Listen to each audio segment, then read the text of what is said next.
반갑습니다. 한의학과 역학이 만나는 곳 의역학 아카데미입니다.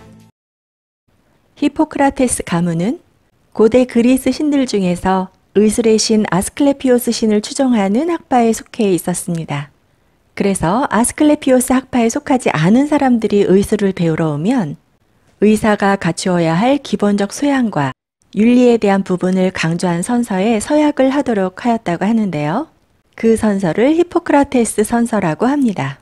현재 의과대학을 졸업할 때 졸업생들이 읽는 선서문이 바로 히포크라테스 선서인데요. 다만 그 내용은 히포크라테스 시대에 만들어진 원본이 아니고 1948년 스위스 제네바에서 개최된 제22차 세계의사협회에서 개정되고 그 후 시대 상황에 맞게 여러 차례 개정된 것입니다. 한의학계의 히포크라테스 선서라고 불리우는 명문장이 있습니다. 야광 손사막이 쓴 대의정성이 그것인데요. 한의사가 갖추어야 할 기본적 소양과 의사로서의 사명에 대하여 적어놓은 대의정성은 손사막에 져서 비급 천금요방 천머리에 실려 있습니다. 손사막은 당나라 시대의 의사인데요. 태어난 연도와 사망 연도가 확실치 않습니다. 541년에 태어났다는 설도 있고요. 581년에 태어났다는 설도 있습니다. 사망 시기도 정확하지 않지만 비급 천금요방을 저술할 당시 이미 70세가 넘었다 혹은 100세가 넘었다는 기록이 있고요. 또 다른 기록들을 통해서 보자면 손사막은 100세 이상 혹은 140세 이상 장수했을 것이라고 추측하고 있습니다. 당나라 태종 때 장손황후가 산딸이 지나도록 출산을 하지 못하자 태종은 민간에서 소문난 실력 있는 의사들을 부르도록 명령합니다. 이때 손사막이 등장합니다. 황후의 손목에 실을 매달아 진맥을 한 후 침치료를 통해 성공적으로 출산을 하게 하죠. 태종은 손사막이 궁궐에 남기를 바랬지만 그는 뒤도 돌아보지 않고 집으로 돌아가 버렸습니다. 황궁은 제가 있을 자리가 아닙니다. 태종은 금은보화와 함께 손사막의 훌륭한 의술과 인품을 그리는 시를 지어 하사했습니다. 그리고도 성에 차지 않았는지 손사막집 근처에 있는 오대산의 이름을 야광산으로 바꾸라고 어명을 내렸죠. 이때부터 손사막을 야광이라고 부르게 되었습니다. 손사막은 부귀영화를 탐하지 않고 민간에서 의술을 행하며 저술에 몰두하였는데요. 그의 나이 100세가 넘어서 저술한 비급 천금요방과 천금익방은 황제내경 이후부터 당대 초 이전의 의학을 체계적으로 정리한 방대한 의학서입니다. 사람의 목숨은 천금보다 중하다. 그러니 처방 하나로 사람의 목숨을 구할 수 있다면 그 덕은 천금에 비할 바가 아니다 라고 하면서 책의 제목을 천금요방이라고 지었습니다.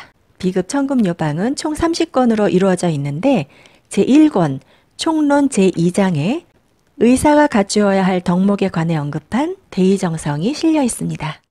대의정성에는 부귀 빈천에 상관없이 평등하게 환자를 대할 것, 명예와 벼슬을 얻고자 환자를 이용하지 말 것, 사람의 목숨을 놓고 자신의 재주를 경솔하게 뽐내지 말 것, 타인을 비방하거나 길거리 시비에 끼어들거나 이름을 드러내려 하지 말 것, 다른 의사를 헐뜯지 말고 스스로의 덕을 쌓을 것, 한시도 게으르지 않게 의학에 관한 공부를 할 것, 이러한 내용들이 담겨 있습니다.